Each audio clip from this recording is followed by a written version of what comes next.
listening to Your Secret is Safe with Me, non-judgmental talk about infidelity with Dr. Marie Murphy. If you're looking for new perspectives on complicated relationship issues, you've come to the right place. Days go by, they're crawling by.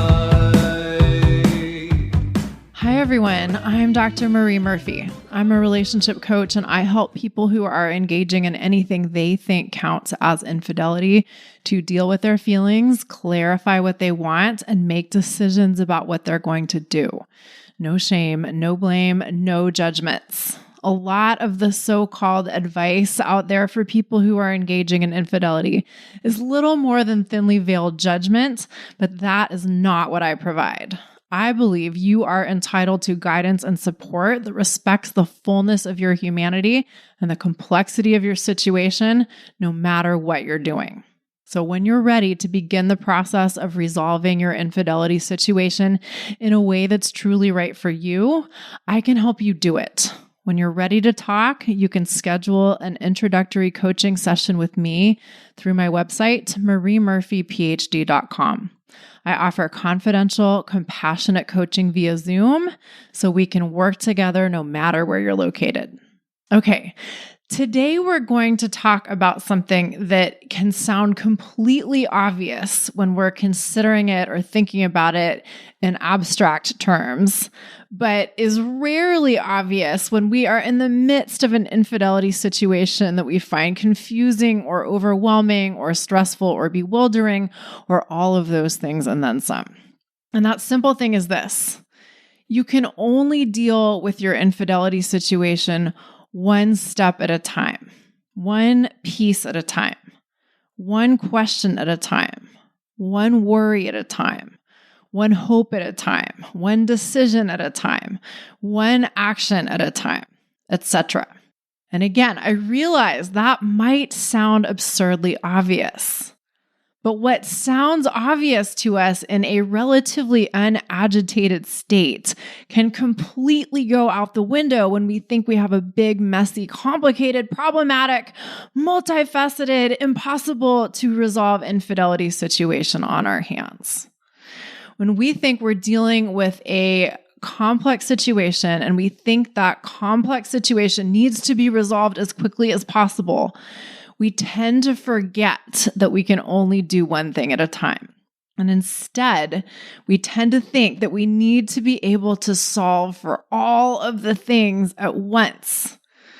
We think that we need to be able to eat the whole elephant in one bite, right? As the lovely expression goes, you can't eat the elephant in one bite. We think, though, when we're in the frenzy of overwhelm, that if we don't attempt to deal with all of the things at once, we won't be able to deal with any of it at all. When we are in the thick of a situation we consider complex and complicated and daunting to deal with, we often do not believe that it is possible for us to slow down and take things one step at a time or one piece at a time. Or if we do believe that it's possible, we don't think that such an approach sounds very satisfying because there's just so much to be dealt with. How could looking at one little slice of the pie at once possibly do anything to address the entirety of the problem? When we are in the thick of a challenging, multifaceted situation, we may truly believe that we really have to solve for all of the things at once. This may seem like the absolute non-negotiable truth when we're in a state of confusion or overwhelm.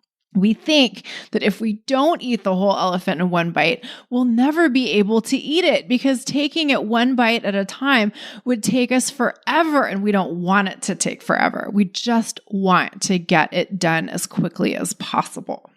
So, what this sounds like in terms of infidelity situations could be this. Sometimes new clients will come to me, and in our initial conversation, they'll tell me something like, well, I had an affair, I thought I was sure I wanted to leave my marriage so that I could be with my affair partner. But then that relationship got really weird. And now I'm not sure if I want to stay married or not, or if my affair partner really is my soulmate. And also, I'm not sure if I can stand the idea of not being single if neither relationship were to work out. But I don't want to stay married just because I can't stand the idea of being alone. So I know I need to work out my abandonment issues before I can think clearly about any of this. And I'm also really afraid of what I'll think about myself if I leave my marriage because I have these really bad commitment issues and I just don't want to quit something before I consider it carefully. So I really want to carefully consider whether or not I want to leave my marriage. But it's been really hard to think about that because I'm so unattracted to my spouse because my affair partner opened up my eyes to how great sex could actually be. And now all I can do is think about them all the time, but I'm really scared of making a decision I regret or something to that effect. And sometimes a monologue like that is just the tip of the iceberg. Sometimes people tell me all of that and they're just getting started. And to the client who's telling me all of these things, it may really seem like all of these issues have to be addressed right away.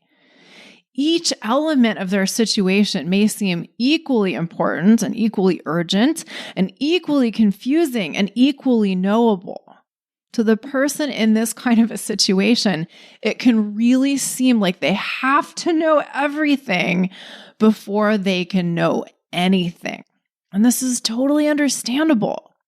When we get ourselves worked up about a bunch of concerns that all seem really interconnected and interdependent, and when we ruminate and ruminate and ruminate on those concerns, it can really seem like we have an elephant-sized problem on our hands that absolutely has to be addressed all at once if it's going to be solved at all.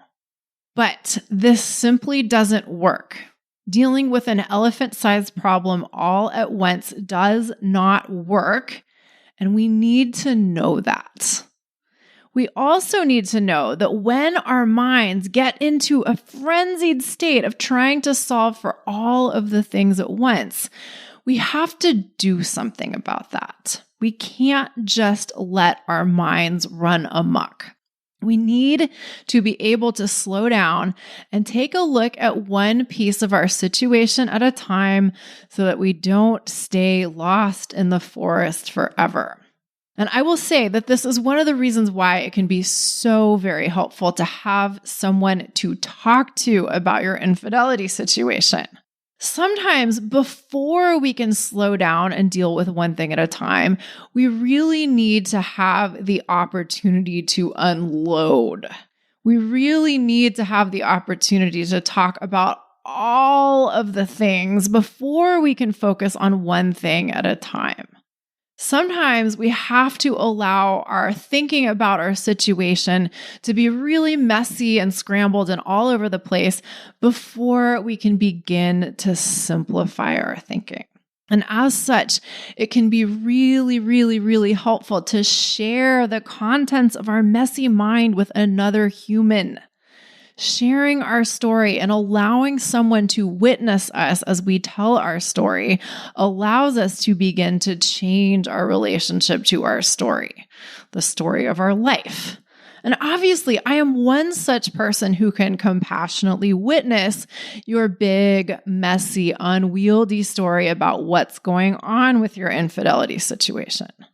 And it's not just about listening, because once all of your thoughts about your situation, or at least enough of your thoughts about your situation, have been unloaded, we can then start to deal with your thinking about your infidelity situation systematically, and thus deal with the situation itself systematically.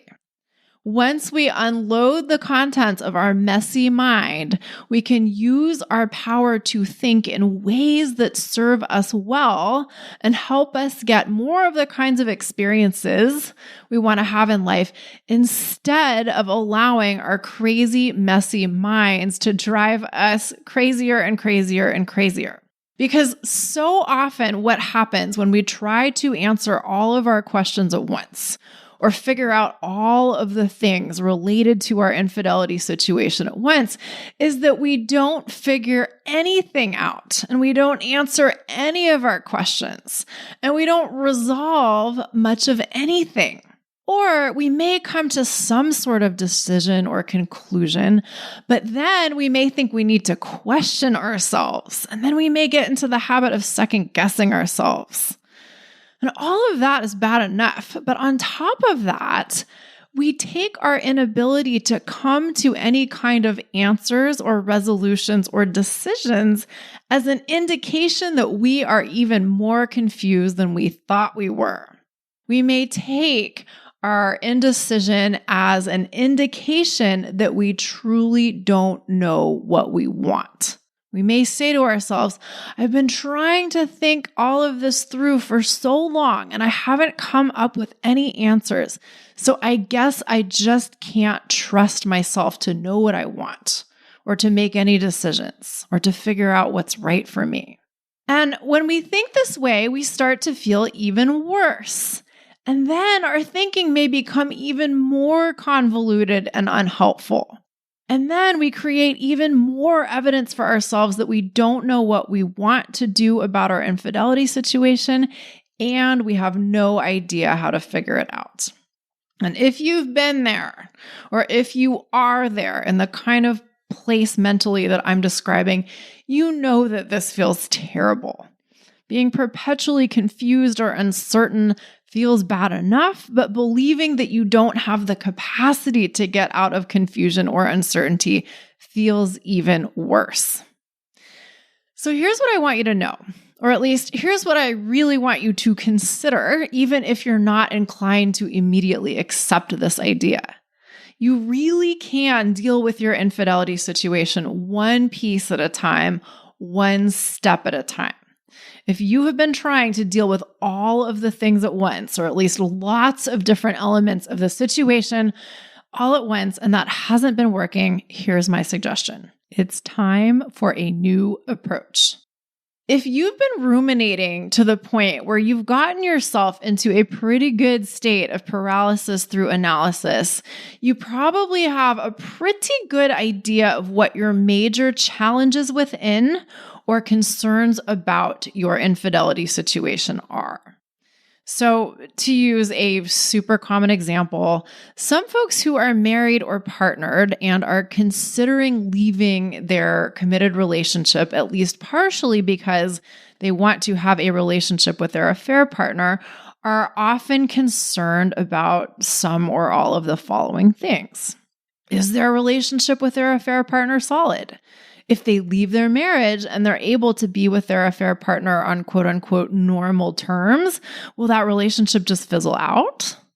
Do they really want to leave their spouse? Or are they just intoxicated with the affair buzz? Are they okay with the financial implications of divorce? For instance, are they okay with having less money to work with, at least in the short term? What if their friends and family shun them? What if they are judged harshly for getting divorced? And what if people find out about their infidelity and see their infidelity as the cause of their divorce? What if their kids, if they have kids, think of them as being the one who initiated a divorce and thus initiated a bunch of bad changes in the family as a whole? What if their kids end up hating them? What if things with their affair partner don't work out and they never find anyone to love them again and they end up living an isolated, lonely life all the way up until their death? Now, this is just a short list of common concerns that some folks entertain, but the point here is that you probably have a pretty good sense of what your major concerns are. And if you don't, you can sit down and take the time to identify them. Or you can work with me and I will help you identify them. When you know what your concerns are, you have the opportunity to pick one of them and decide to deal with that specific concern decisively and definitively. You have the opportunity to choose on purpose to focus on one thing that you're concerned about and not focus on the other things you're concerned about, at least for a while.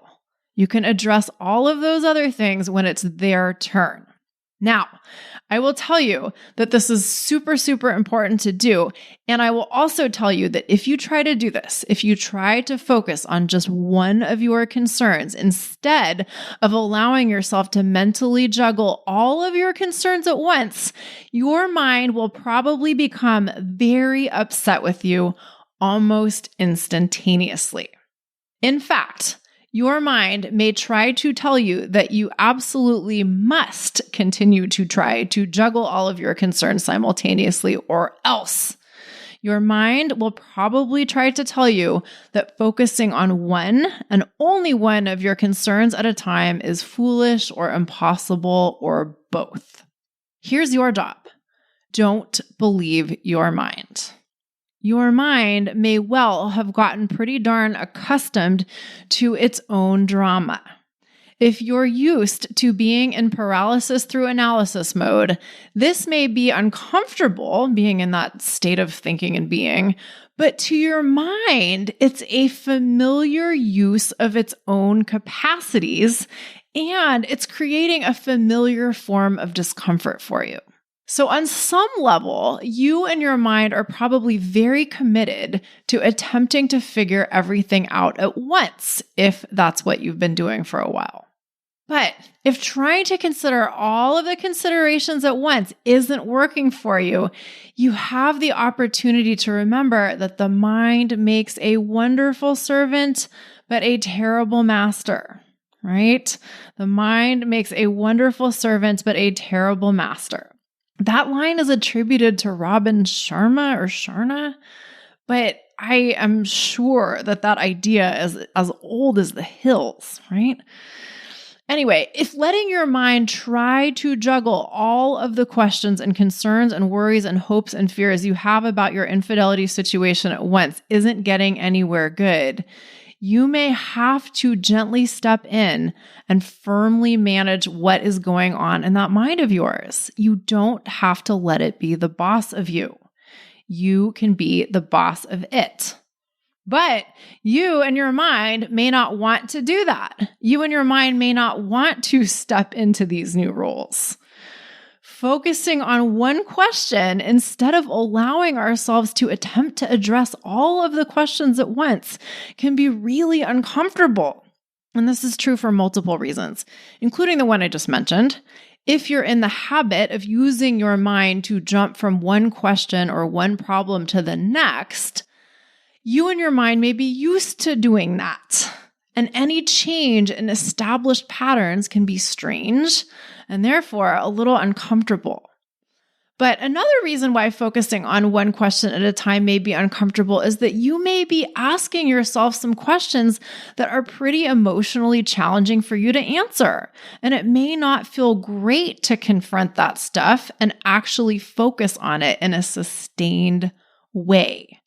Asking yourself, am I seriously interested in leaving my marriage? And committing to actually answering that question can be a lot more uncomfortable than saying, oh, I guess I have to decide if I want to leave my marriage, but I can't think about that right now because I've also got to worry about what other people will think about me if I do.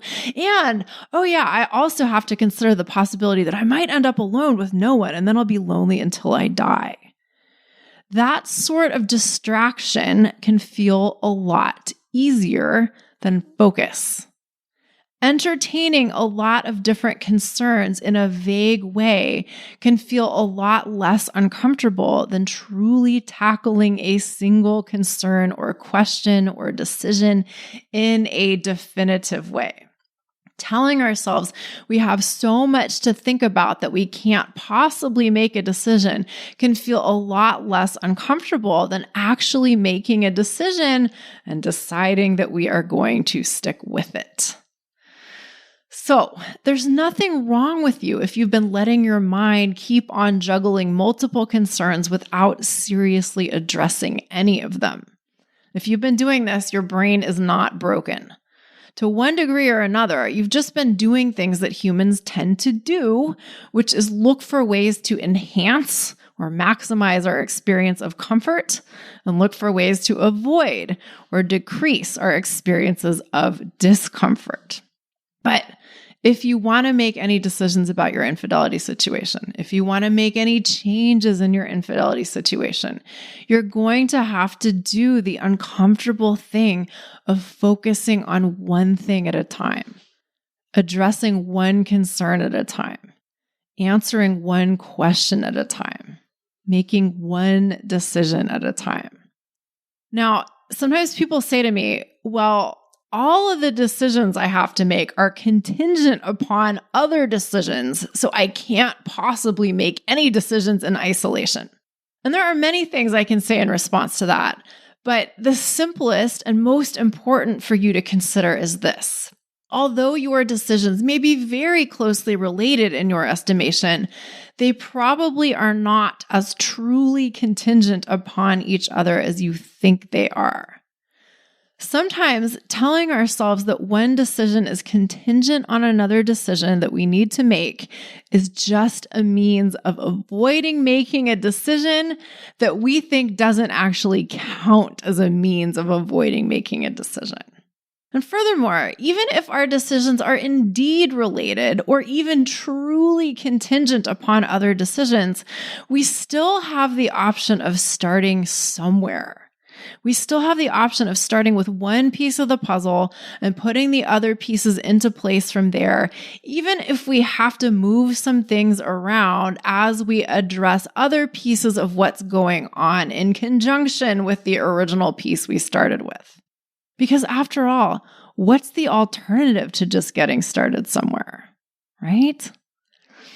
Another thing that comes up a lot is that people believe that they can't make any decisions or answer any of their own questions or address any of their own concerns until something that they don't have control over happens, or until multiple things that they don't have any control over happen. So for instance, people who are committed to someone, either a spouse or a partner, and are also involved with someone else, sometimes tell me that they can't possibly figure out whether or not they want to leave their marriage or their committed relationship unless they know for sure that their affair partner is A, going to leave their marriage, and B, their relationship with their current affair partner is going to transition into a happy, successful, ongoing relationship that ceases to be an affair and becomes just an ordinary old relationship.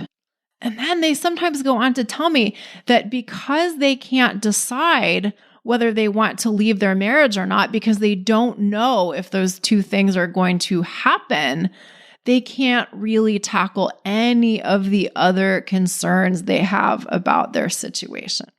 Now, I'm totally sympathetic to this kind of thinking to an extent. But as sympathetic as I am to the desire to have our desired outcomes guaranteed to us before we make any choices or changes that we consider scary, thinking that we cannot make decisions until certain things happen is only guaranteed to keep us stuck. You truly can decide whether or not you want to leave your marriage at any point in time. You can evaluate whether or not you want to stay in that relationship based on everything you know and want and care about in any given moment, regardless of what the future may or may not hold, regardless of what your affair partner may or may not do, regardless of any other unknowns. Now, is it fair to want to see how certain things play out before we answer particular questions for ourselves or make specific choices? Sure, to an extent. And moreover, whether it's quote unquote fair in anyone's estimation or not, you get to do whatever you want. If you want to wait and see how certain things in your life develop before you make any choices about your infidelity situation, that is your prerogative, and I will never tell you otherwise. But if you want to simplify your situation, I encourage you to consider that you can make a decision about anything at any time. Your decisions do not have to be contingent upon anyone or anything.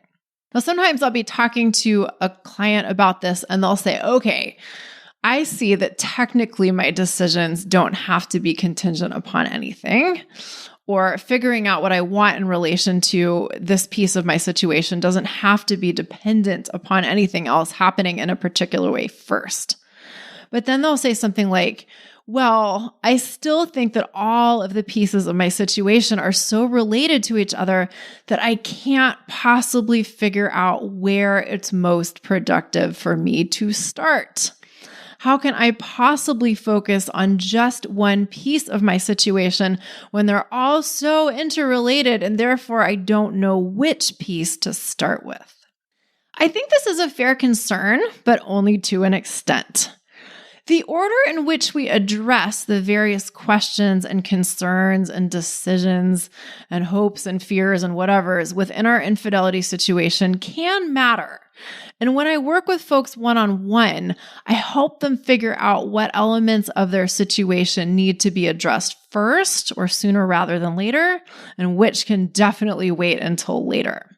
But even if the order in which we take things on can be important, we don't want to let worrying about the order of operations get in the way of us doing anything at all.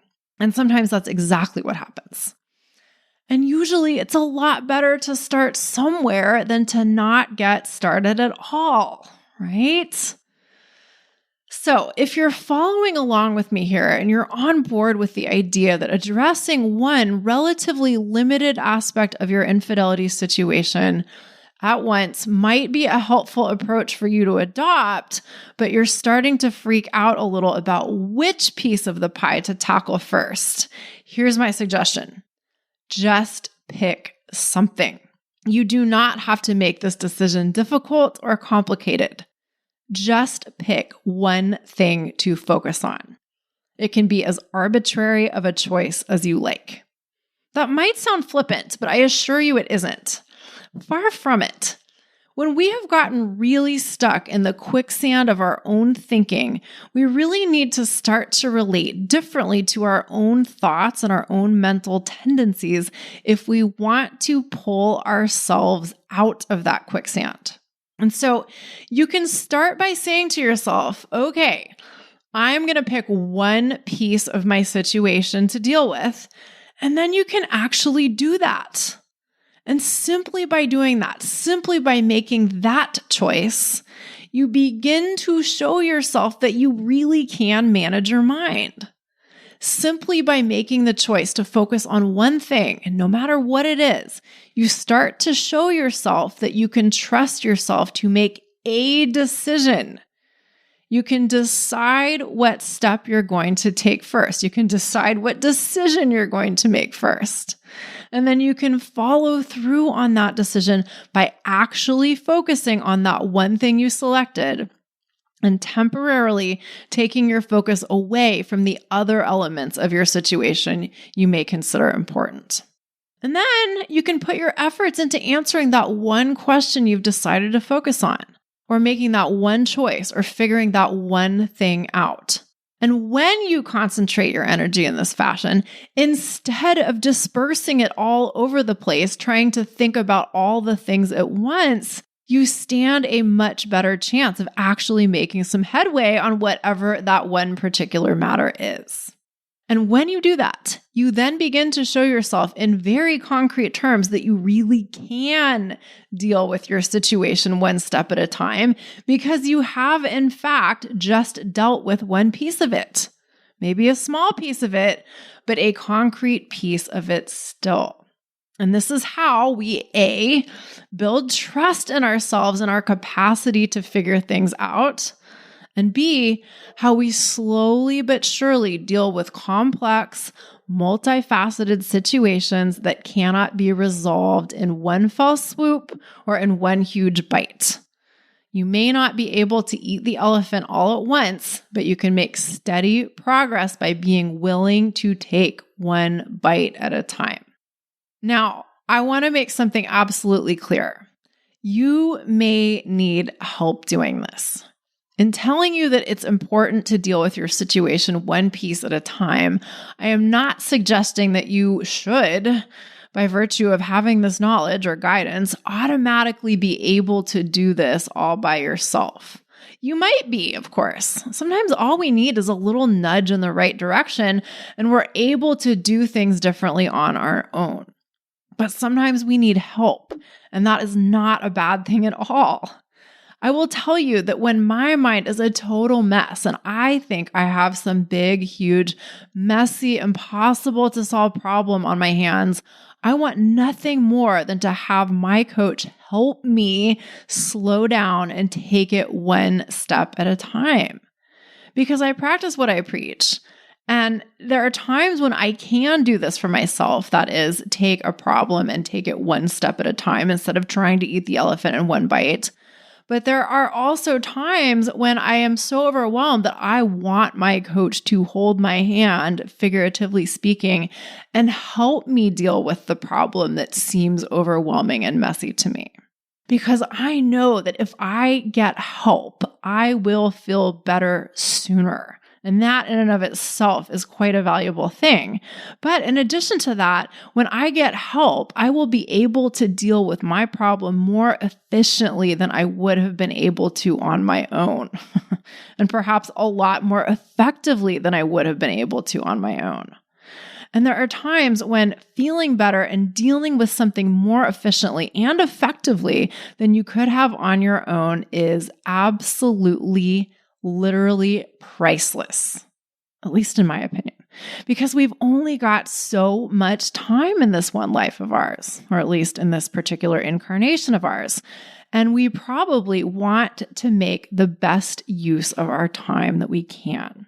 And as ironic as it might sound, learning how to slow down and deal with our challenges, whether they're related to our infidelity situations or there are other challenges in life, learning how to deal with these challenges one step at a time actually saves us time in the long run and enhances the quality of our experience of being alive in the short term. When we aren't totally freaked out by problems that we think are all-consuming, we are able to enjoy the time that we're alive, even if we're dealing with a challenging situation, because we can trust that whatever challenges we're facing can and will be dealt with, even if they can't be dealt with instantly in one fell swoop, in one huge bite. So, the value of getting the right help in dealing with your infidelity situation is tremendous. The quality of your experience of being alive is what's at stake. And the quality of your experience of being alive just might be the most important thing for you to attend to. And as you know, if you want help dealing with your infidelity situation, I am one source of that kind of help. I'm here to listen to you tell your whole messy tale and to witness you with infinite love and curiosity and compassion. But I don't just listen to your big old messy story of your situation and how complicated it is.